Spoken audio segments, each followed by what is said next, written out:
오늘 하나님께서 주신 말씀은 마태복음 5장 8절입니다. 마태복음 5장 8절 말씀입니다. 우리 같이 이 한 구절을 3번 합독하도록 합시다. 시작. 마음이 청결한 자는 복이 있나니 그들이 하나님을 볼 것이며 마음이 청결한 자는 복이 있나니 그들이 하나님을 볼 것이며 마음이 청결한 자는 복이 있나니 그들이 하나님을 볼 것이며 아멘. 지난주에 저의 실수였지만 하나님께서는 먼저 화평케 한 자의 복에 대해서 마태복음 5장 9절에 대해서 나누고 은혜를 받게 하셨습니다. 오늘은 이제 마음이 청결한 자의 복에 대해서 여러분하고 말씀을 나눌 텐데 여러분 이 말씀을 들으면서 여러분의 마음이 청결해지길 바랍니다. 아멘. 순수해지길 바랍니다. 정말 순전한 마음, 정결한 마음, pure heart로 변화되기를 예수님의 이름으로 축복합니다. 아멘. 예, 오늘 마음의 청결한 자의 복은 하나님의 얼굴을 보게 될 것이라고 했습니다. 여러분 하나님의 얼굴을 보는 것처럼 영광스럽고 큰 복은 없습니다. 다윗이 이 복을 구했죠. 다윗이 시편 27편 4절에 보면 내가 여호와께 구하는 한 가지가 있었습니다. 여러분 다윗이 구할 기도가 얼마나 많았을까요? 다윗은 진짜 고난을 받았지 않습니까? 12광야를 지난 인생입니다. 그러니 다윗에게는 기도 제목이 100가지도 넘었을 거예요. 수백 가지였을 거예요. 그 공고함과 그 고통에서 벗어나기 위해서 분초마다 하나님께 기도할 내용들이 제목들이 얼마나 많았을까요? 근데 다윗은 그 많은 기도 제목을 늘 드렸을 것입니다. 그러나 다윗의 최우선의 기도 제목이 있었다는 것입니다. 여호와께 구하는 한 가지, 이 한 가지만 계속 구하는 게 아니겠죠. 다른 기도를 하지만 나에게 최우선의 기도는 이 한 가지입니다. 모든 기도의 시작은 이 한 가지입니다. 이 기도로 시작하겠습니다. 그것이 뭐냐면 내가 여호와의 집을 사모하며 그 여호와의 집에 거하면서 하나님의 아름다움을 바라보겠습니다. 하나님의 아름다움을 앙망하겠습니다. 하나님의 아름다움을 구하겠습니다. 그게 뭐예요? 아버지의 얼굴을 구했다는 뜻이에요. 하나님의 얼굴을 구하는 것을 하나님의 아름다움을 사모하겠노라고 다윗이 자기가 오직 구하는 유일한 한 가지의 기도를 드렸습니다. 그래서 다윗은 어떤 복을 누렸습니까? 하나님의 얼굴을 보는 복을 누렸습니다. 그래서 하나님의 얼굴을 보는 복이 무엇인지 아십니까 여러분? 친밀함이에요. 친밀함의 복입니다. 인터머시. 여러분 하나님을 여러분이 만났습니까? 그 다음에 여러분들도 다윗의 흉내를 내시기 바랍니다. 하나님 제가 이 한 가지의 복을 구합니다. 제가 하나님의 얼굴을 보길 원합니다. 하나님의 얼굴을 마주하길 원합니다. 그러면 오늘 예수님은 우리에게 그 비밀을 알려주십니다. 사랑하는 나의 자녀들아, 내가 나의 얼굴을 날마다 보고 나의 아름다움과 영광을 보며 나의 친밀함 가운데 거하는 그 법을 알려주겠다. 그 원리를 알려주겠다. 그 원리가 무엇이에요? 그 영적인 원리가, 그 법이 뭐예요? 마음이 청결해야 된다. 아멘. 마음이 깨끗해야 된다. 라고 말씀하십니다. 여러분 오늘 난 또 PPT를 보면서 또 은혜를 받았어요. 매주 은혜를 받는데 특별히 사도신경 파트의 그 배경 그림을 보면서 사도신경이 가라는 그 백그라운드 그 배경 그림이 그렇게 청결하게 다가오는 거예요. 다른 모든 그림이 예쁘고 아름답지만 특별히 그 그림이 너무 깨끗한 거예요. 너무 청결하다. 너무 깨끗하다. 그래서 그 그림의 색채와 그 디자인을 보는 순간에 그냥 내 마음까지도 깨끗해지는 그런 느낌을 받았습니다. 환해지는 느낌을 받았어요. 아멘. 아멘. 독일이라는 걸 받으셨나봐요. 예, 할렐루야. 그런 것처럼 여러분 우리하고 하나님 사이에 깨끗함이 있을 때, 순결함이 있을 때, 청결함이 있을 때 하나님의 얼굴이 그렇게 환하게 보이는 것입니다. 여러분이 지금 유리창에서 밖에 아름다운 세상에서 최고로 아름다운 그 자연환경이 저 유리창 너머에 펼쳐져 있다고 생각해 보십시오. 그런데 안타깝게도 창문을 열 수가 없어요. 그래서 그 유리창 너머로만 그 광경을 볼 수 있단 말이에요. 그런데 또 안타깝게도 그 유리창이 더럽게 원룩으로 가득 차 있다고 생각해 보세요. 진짜 몇십 년을 그 유리창을 닦지 않아서 유리창이 먼지와 새똥과 오물로 가득 있으면 그 희미하게 보이긴 하겠지만 그 밖에 있는 그 컬러풀한 색채와 그 상큼함과 그 아름다운 그 바깥의 자연환경을 유리창 너머로 볼 수 있을까요? 불가능합니다. 불가능하죠? 그거는 불가능합니다. 여러분 상상을 하세요. 제가 항상 비유를 들 때 시각적으로 드는 이유가 그것을 여러분이 상상하게 여러분 오감을 자극하는 것입니다. 이것과 똑같습니다. 우리가 예수를 믿고 하나님을 명확하게 보고 싶어 해요. 하나님의 얼굴을 그 아름다움을 사모하는 마음이 있어요. 하나님을 더 알고 싶어요. 하나님과 가까이 가고 싶어요. 하나님과 친밀함을 누리고 싶어요. 그 복을 누리고 싶은데 문제는 뭐냐면 우리의 마음의 상태가 그렇게 유리창이 더럽혀진 유리창처럼 오물이 묻어 있다는 거죠. 우리 안에 속이는 마음이 있다는 거죠. 우리 안에 탐심의 마음이 있다는 거죠. 우리 안에 하나님을 깨끗하게 볼 수 없도록 하는 얼룩지고 오물로 가득 찬 마음이 우리 안에 있기 때문에 마음이 청결하지 않기 때문에 하나님이 선명하게 보이질 않는 거예요. 하나님을 믿고 있어요. 이 마치 이 사람이 이 더러운 유리창으로 그 너머의 광경은 보고 있지 않습니까? 희미하게 보지만 그렇지만 어떻게 보여요? 왜곡되게 보이죠. 실제의 자연환경이 아닙니다. 실제 환경과는 완전히 왜곡된 새똥으로 얼룩진 그 자연이 보이는 거예요. 그 다음에 그 먼지로 얼룩진 오물로 얼룩져진 자연이 보이는 거예요. 똑같습니다. 하나님을 보긴 봐요. 하나님을 믿으니까 교회 와서 예배 드리지 않겠습니까?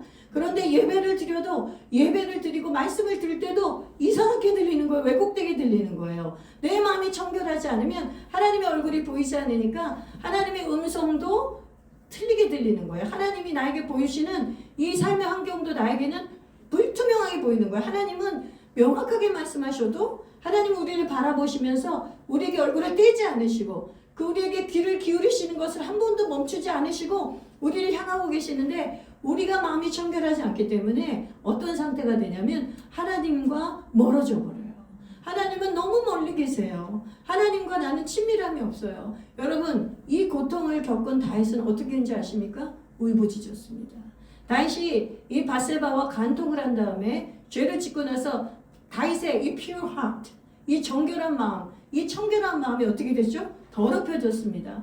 다윗이 어느 정도로 더럽혀졌냐면 맨 처음에는 간음만 했습니다. 그런데 이 간음을 덮으려고 하다 보니까 우리아의 바세바의 남편 우리아까지 살인하는 살인죄까지 졌습니다.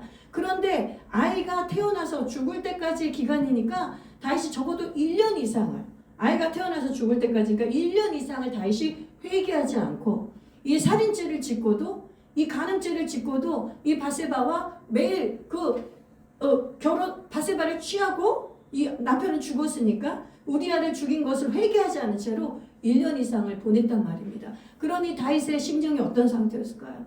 너무나 죄악으로 얼룩진 상태였죠. 그러니까 하나님은 다윗을 사랑하셨습니다. 하나님이 다윗을 사랑하시면서 바세바와 다윗의 간통으로 태어난 아이에게 하나님은 죽게 하셨어요. 그 아이를 걷어가셨습니다. 이 징계를 하신 것은 뭐냐면 하나님이 다윗을 너무나 사랑하셨기 때문에 이 다윗의 청결한 마음, pure heart를 이 원어에는 pure heart예요. 시편 51편 10절 12절에서는 거기서도 pure heart가 나와요. 다윗이 정결한 마음을 달라고. 우리 개역개정으로는 정한 마음이라고 나옵니다. 여긴 청결한 마음으로 나와요. 영어는 똑같이 pure heart예요.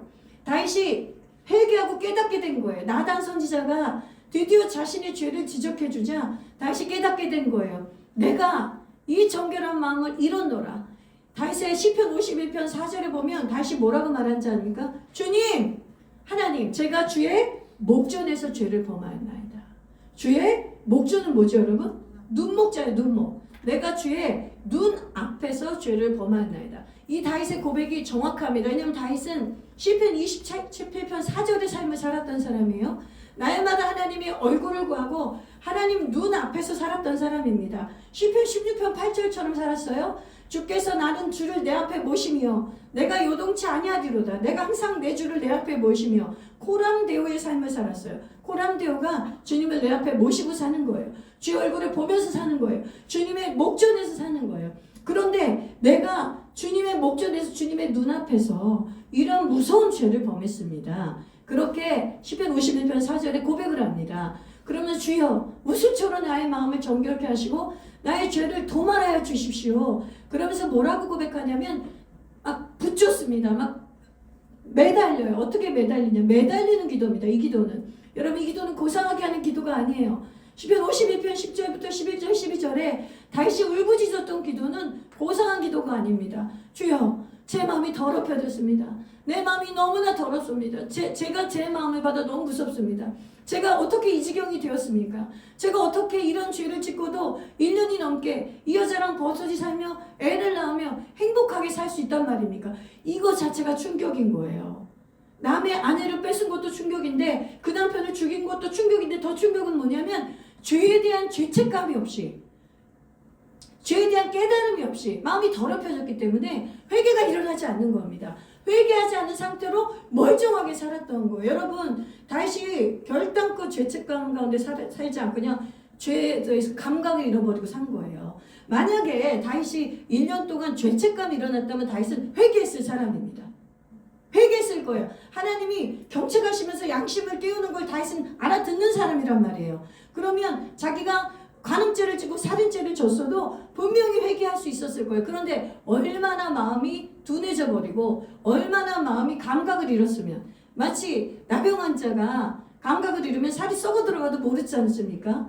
똑같습니다. 식물인간이 뇌사 상태가 되면 아무 감각도 못 느끼지 않습니까? 똑같아요. 옆에서 아무리 찔러대고 난리를 쳐도 깨닫지 못하는 것입니다. 다윗은 그냥 무덤덤하게 산 거예요. 밧세바와 신혼을 즐긴 거예요. 밧세바와 그리고 그 아이를 낳으면서 즐거워했던 거예요. 그런데 이제 아이가 죽어가고 나단 선지자가 죄를 꾸짖었을 때 다윗이 깨닫는 은혜가 임합니다. 여러분, 이거 다윗이 은혜를 주신 겁니다. 결단코 다윗이 양심이 좀 선해가지고 깨달은 게 아니에요. 1년이 넘게 깨닫지 못했다니까요.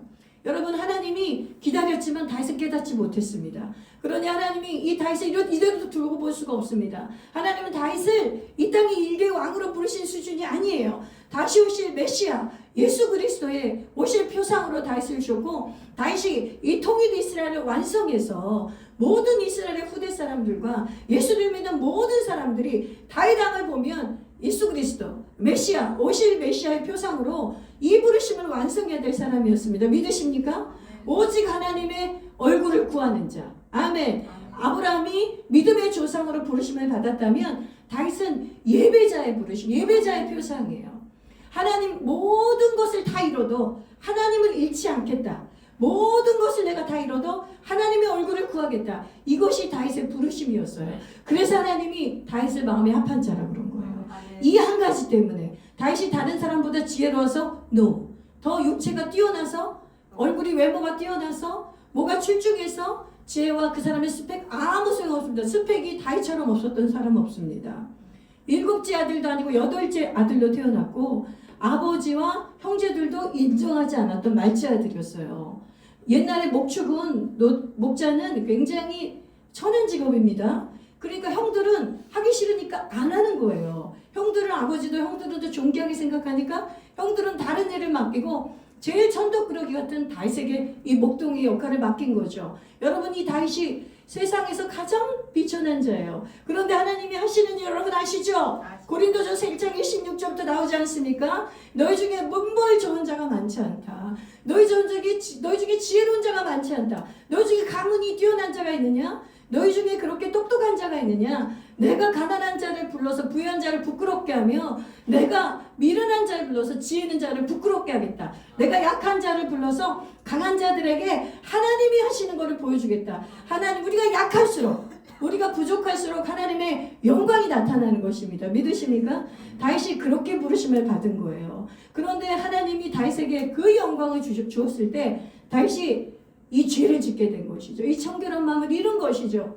그리고 다시 깨달은 거예요. 왕도 필요 없다. 여자도 필요 없다. 내가 지금 이 정한 마음을 다시 회복하지 않는다면 나는 죽을 뿐이다. 이제 깨닫게 된 거예요. 내가 하나님과 얼마나 친했던 자인가. 내가 하나님의 얼굴을 보는 그 영광스러운 삶이 밧세바를 취하는 것과 비교가 되겠습니까?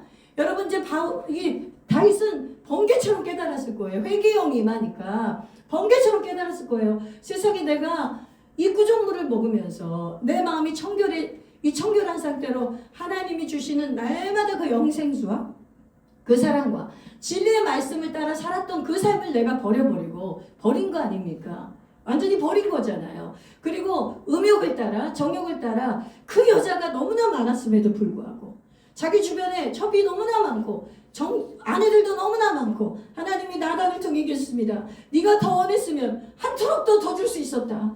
네가 원했으면 나는 너에게 다른 여자들을 이 권세와 명예와 돈뿐만 아니라 그 고대에는 왕이 여자를 거느릴 합법적인 그런 게 있지 않습니까? 시스템이. 그 시스템 안에서 하나님 이거 죄로 보지 않는 거예요. 첩을 드리는 거를. 내가 귀분들과 첩들을 얼마든지 더 줄 수 있다는 거예요. 그런데 문제는 뭐냐면 하나님이 가장 싫어하시는 죄. 십계명에도 간음하지 말라.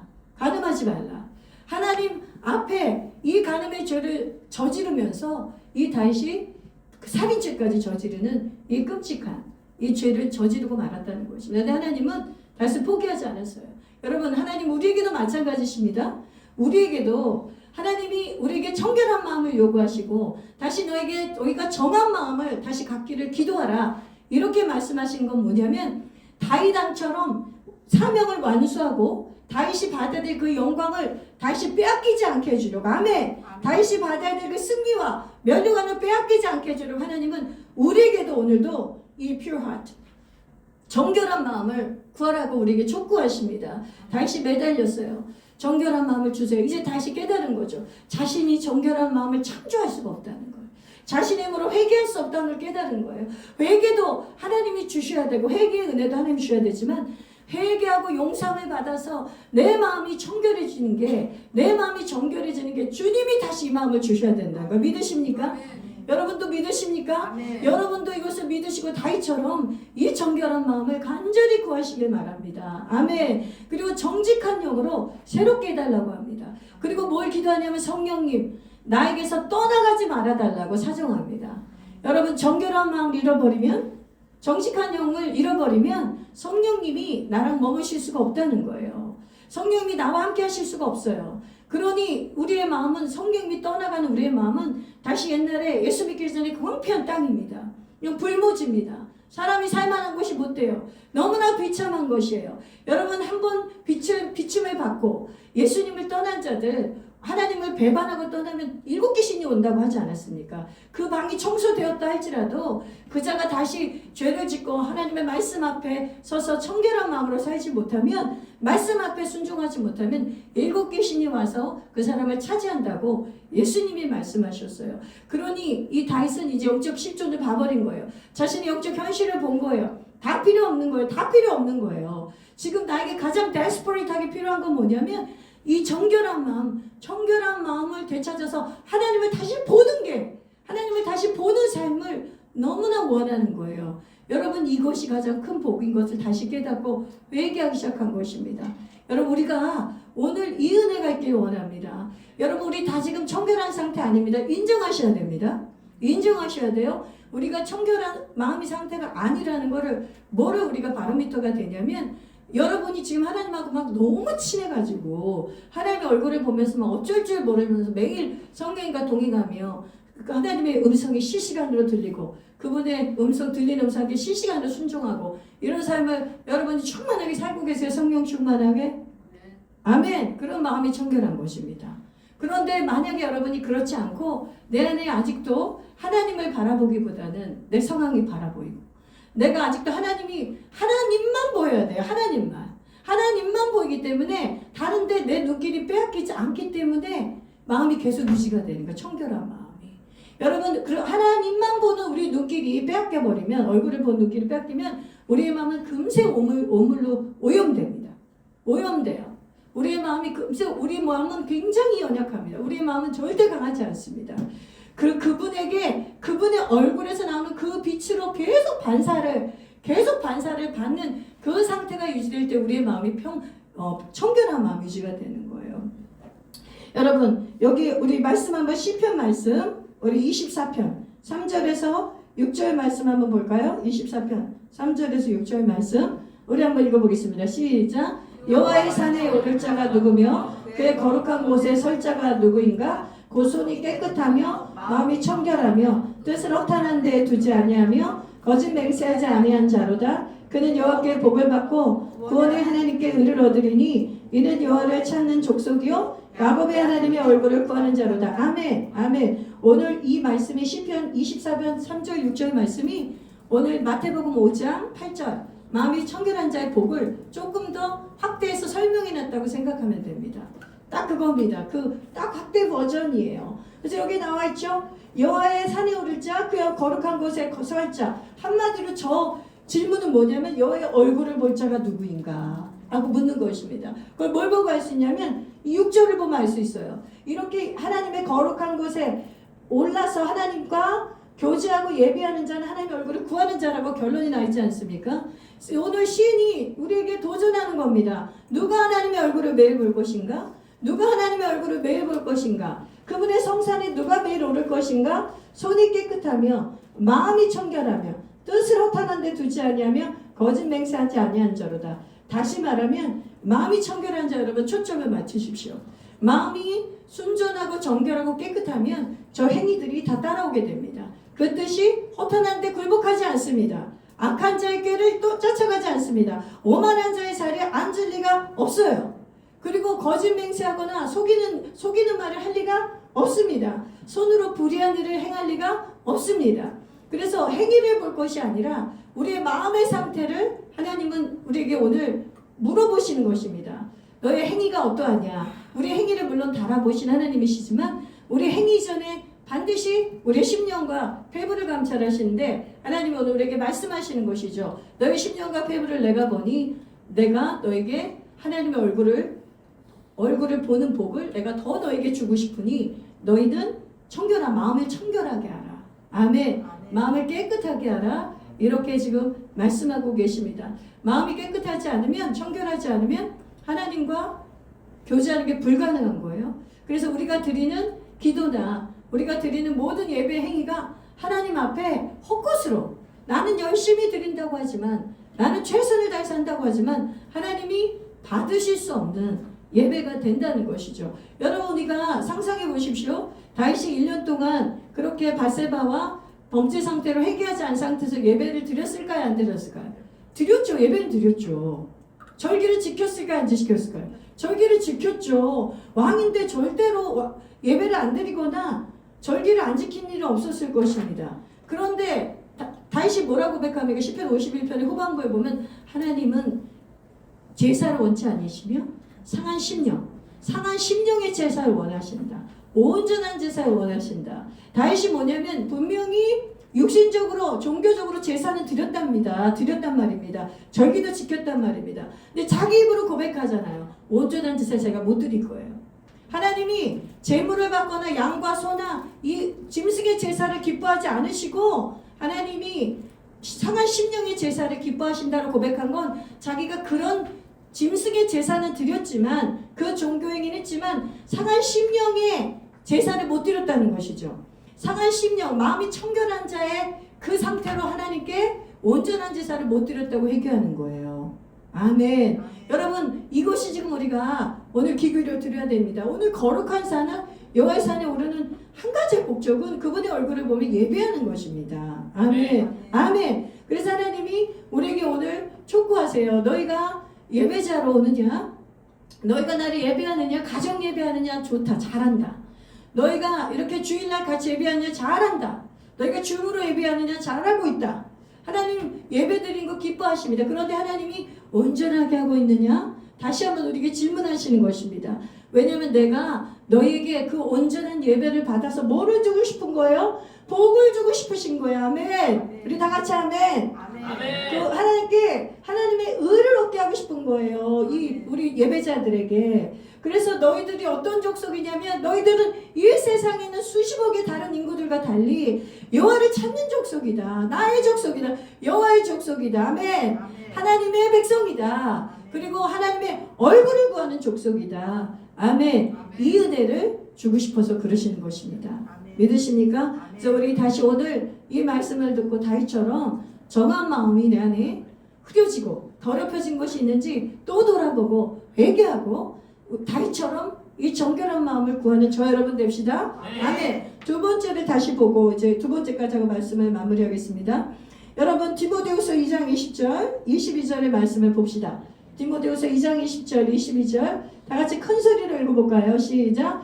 큰 집에는 금그릇과 은그릇뿐 아니라 나무그릇과 질그릇도 있어 귀하게 쓰는 것도 있고 천하게 쓰는 것도 있나니 그러므로 누구든지 이런 것에서 자기를 깨끗하게 하면 귀히 쓰이는 그릇이 되어 거룩하고 주인의 쓰심에 합당하며 모든 선한 일에 준비함이 되리라. 또한 너는 청년의 정욕을 피하고 주를 깨끗한 마음으로 부른 자들과 함께 의와 믿음과 사랑과 화평을 따르라. 아멘. 여러분, 네 가지의 그릇인데요. 금그릇, 은그릇, 나무그릇, 질그릇. 그래서 성경에서는 이 그릇을 귀한 그릇, 천이 쓰이는 그릇을 나눕니다. 이 귀한 그릇, 천이 쓰는 그릇은 세상의 잣대입니다. 그렇죠? 금그릇, 은그릇은 좀 귀한 그릇이죠. 왕이나 왕족들이 쓸 때 귀족들이 금그릇, 은그릇 쓰죠. 그러니까 누가 봐도 세상 사람들의 잣대로, 세상의 잣대로 봤을 때 귀한 그릇입니다. 나무 그릇이나 질그릇은 아주 평범한 서민들이 옛날에 하층민들이 썼던 그릇이겠죠. 그러니까 그거를 천한 그릇으로 보는 거예요. 그러니까 귀한 사람이 오면 자기 집에 은그릇 하나라도 있으면 귀한 손님이 오면 거기다 담아주겠죠. 자기네 먹을 때는 나무 그릇, 질그릇에 먹더라도. 그런데 성경의 그 초점은 거기 있는 것이 아닙니다. 세상이 보기에 귀한 그릇, 천한 그릇 다 소용없다. 성경은 지금 그걸 말하는 게 아니에요. 깨끗하냐, 깨끗하지 못하냐. 깨끗하냐, 깨끗이 못하냐. 세상의 관점이 아니라 이 하늘나라의 관점은 다르다는 거예요. 아멘. 하늘나라의 잣대는 다르다는 거예요. 귀히 쓰이고 싶으냐? 깨끗해져라. 아멘. 그릇을 씻어라. 아멘. 너의 그릇을 씻어라. 이 마음의 그릇이에요. 지금 청결한 마음을 의미하는 거예요. 너의 그릇을 씻어라. 그러면 주인이 쓰기에 합당해진다는 거예요. 주인은 누구십니까? 만왕의 왕 아니십니까? 우리 예수님이시잖아요. 그분의 쓰심에 합당해서 모든 선한 일을 준비함이 되고. 아멘. 저는 이 구조를 볼 때 막 가슴이 뜁니다. 막 내 마음에 열정이 일어나요. 어떻게 하면 더 깨끗해질까? 나는 쓰임받고 싶습니다. 아멘. 저는 주님의 선한 일에 합당하게 준비되고 싶어요. 더 쓰임받고 싶어요. 제가 이런 열망이 막 일어나는 게 언제 일어난지 아십니까? 회개하고 일어난 거예요. 회개하고. 제가 일본 선교 갔다 온 다음에 하나님이 회개 은혜를 부으셔서 계속적으로 좀 회개가 임하고 있다고 그랬잖아요. 그러니까 회개가 임하니까 심령이 그렇게 가난해지면서 하나님만을 원하니까 마음에 천국의 기쁨이 임하고 회개가 임하니까 애통하게 되고 애통하니까 너무나 위로의 복을 하늘로부터 위로의 복을 받게 되고 애통할 때 나만 애통하는 게 아니라 내가 기도하는 모든 기도의 제목들이 순결해지고 있어요. 애통을 하니까. 내가 회개하고 애통을 하니까. 내가 저번에도 저희 죄를 고백하지 않았습니까? 기도를 하다가 나의 의를 주장하고 내가 기도한답시고 의를 주장했어요. 주장하면서 기도하고 있더라고요. 그래서 그걸 그렇게 회개했어요. 그랬더니 그 사람들을 내가 중보해야 될 대상자들에 대한 기도가 순결해지는 거예요. 그래서 내가 안 거예요. 내가 되게 청결한 마음으로 기도하고 있구나. 순결한 마음으로 기도하고 있구나. 그러니까 하나님의 얼굴이 어떻게 보여요? 크게 보이고 선명해 보이죠. 그러니 하나님의 얼굴의 표정이 다 읽혀지는 거예요. 아멘? 아멘. 그 사람을 향한 아버지의 마음이 다 읽혀지는 거예요. 그래서 내가 그 사람을 향해서 내 의와 내 잣대와 나의 판단으로 기도할 때는 하나님의 그 긍휼과 그 사람을 향한 그 하나님의 자비로운 눈이 잘 안 보이는 거예요. 그 사람이 하나님도 그 사람을 미운 눈으로 보고 있는 것 같아요. 왠지 내가 그렇게 보고 있으니까. 근데 내가 회개하고 내 마음이 청결해지니까 하나님이 얼굴이 잘 보이는 거예요. 그분의 눈에는 그 사람을 향해서 어떤 정죄도 없더라고요. 그냥 오직 긍휼밖에 없는 거예요. 내 아들이 저렇게밖에 못하는 게, 내 딸이 저렇게밖에 못하는 게 너무 불쌍한 거예요. 그래서 내가 내 기도가 되게 정결해지는구나. 그런데 내 기도가 중보 기도가 정결해지니까 내가 어떻게 되는 거야? 하나님께 쓰임받는 거잖아요. 여러분 중보 기도도 큰 사명입니다. 내가 선한 일에 쓰임을 받은 거예요. 내가 그렇게 정결해져야 내 기도가 정결해져야 그 기도가 능력이 있어서 하나님의 보좌에 올라간다고 저번에도 말씀드리지 않았습니까? 아멘. 그래서 막 또 기도할 때 이제 더 나를 살피면서 기도하는 거예요. 하나님 혹시 제가 깨끗하지 못한 마음으로 기도하는 거 아닙니까? 내 정욕으로 기도합니까? 내 입을 벙어리가 되게 해주세요. 막 이런 기도가 나와요. 내가 만약에 정결하지 못한 기도가 나오고 마음이 청결하지 않은 상태에 정욕적인 기도가 나오면 하나님 제 입이 혀가 그냥 굳어버리겠어요. 주여 아멘. 그런 다음에 내가 깨끗한 마음으로 정말 하나님의 입이 되어서 기도하면 그냥 그 기도가 폭포수처럼 나오게 해주십시오. 아멘. 이거 끊이지 않게 그냥 막 끊이지 않게 그 기도가 내가 끊을래야 끊을 수도 없게 막 폭포수처럼 나오게 해달라고 아들을 위해 그렇게 기도하시기 바랍니다. 아멘. 절대로 정죄하고 비난하면 안 됩니다. 아멘. 크게 하세요. 아멘. 오직 축복만 하세요. 그 아들을 향한 주님의 그 자비로운 눈을 보세요. 절대로 아들을 미운 눈을 보면 안 돼요. 우리가 우리의 마음이 청결하지 못해서 내가 기도하는데 사랑하는 사람을 향해서도 우리가 이상하게 기도를 해요. 진짜 이상하게 기도를 한다니까요.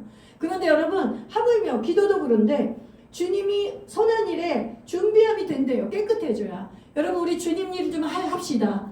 이제 우리 주님 일을 정말 이 선한 일에 동참하면서 우리가 정말 열심을 내서 주님의 일을 해봅시다. 그러려면 먼저 선행돼야 될 게 청결한 마음이라는 것입니다. 아멘. 우리가 청결하지 않은 채로 뭐 일에 손을 대봤자 우리 그 일은 별로 열매를 맺지 못합니다. 우리가 힘을 쓰고 우리가 힘을 기울이겠지만 그 일에는 큰 열매가 나타나지 않을 거예요. 그러나 먼저 내가 내 자신의 마음을 청결하게 하며 주여 깨끗한 그릇 되게 해주세요. 주님, 제가 옛날엔 내가 금그릇 되고 싶었습니다. 내가 은처럼 번쩍번쩍하고 싶었어요. 제가 아주 금과 은그릇 같은 사람이 되고 싶었던 사람이에요. 그래서 뽀대나게 좀 살아보고 싶었는데 하나님 이제 그런 거 아무 관심도 없습니다. 나무 그릇이든 질그릇이든 진짜 상관없습니다. 주님, 정말 내가 이빨이 빠진 그런 이빨 빠진 그릇들 있잖아요. 사람들이 정말 더 천하게 보는 거. 남들이 보기에 내가 상처가 있고 연약해서 이빨 빠진 그릇 같아도 상관없습니다. 깨끗하기만 하면 할렐루야 아멘. 깨끗하기만 하면 주님이 쓰시겠다고 그러지 않습니까? 이 약속을 제가 너무 강하게 붙들게 되는 거예요. 그래서 주님 이 기도를 했어요. 그러면 깨끗한 마음으로 부르는 자들을 붙여주세요. 주여 주여 제가 먼저 깨끗한 마음이 되겠사오니 청결한 마음이 되겠사오니 청년의 정욕을 피하고 청년만 정욕이 있습니까? 여러분 중년도 정욕이 있습니다. 노년도 정욕이 있어요. 여기서 말하는 정욕은 꼭 성적인 욕구만 말하는 게 아닙니다. 사람은 정욕하면 다 나는 별로 성에 이렇게 관심이 없는데 노 그게 아니고 이 세상을 향한 주님보다 더 사랑한 건 다 정욕이에요. 믿으십니까? 우리 안에 있는 정욕은 늘 들끓고 있습니다. 노인이든 청년이든 애든 마찬가지예요. 우리는 그렇게 되어 있습니다. 우리의 마음이 청결해서 하나님의 얼굴을 보지 않는 한 우리는 늘 이 세상의 정욕을 쫓아갈 수밖에 없단 말입니다. 그런데 그것을 피하고 아멘 그 정욕을 벗어버리고 그 정욕을 쫓아가지 않고 깨끗한 마음으로 준비된 사람을 정말 제가 기도하고 있어요. 여러분들이 다 그렇게 되시기 바랍니다. 저는 누가 내년에 더 그런 사람이 오기를 또 기도하지만 저는 우리의 사랑하는 나의 예공이 가족들이 먼저 그렇게 변화될 걸 믿습니다. 제가 믿어요. 여러분도 믿으셔야 돼요. 아멘. 제가 믿습니다. 여러분 믿고 그걸 기도하고 있습니다. 그래서 여러분 사모하십시오. 사모합시다. 그래서 오늘 말씀을 마무리하겠습니다. 하나님 마음이 청결한 자가 되기를 사모합시다. 기도합시다. 그래서 다윗처럼 우리의 기도의 모든 우선순위에 그걸 제일 앞에다 둡시다. 정결한 마음 주시옵소서. 성령으로 충만하게 주시옵소서. 내가 예배를 드릴 때 상하고 회개하는 심령으로 온전한 예배 드리게 하여 주시옵소서. 그리고 이 땅에서 사는 삶에 어떤 모양의 형태로든 사명을 감당하기 위해서 주님의 선한 일에 합당히 쓰임받기 위해서 깨끗한 그릇으로 준비되게 달라고 기도하고 결단하는 저 여러분 되시기를 주님의 이름으로 축원합니다. 아멘. 아멘. 이 시간에 우리 같이 기도하겠습니다.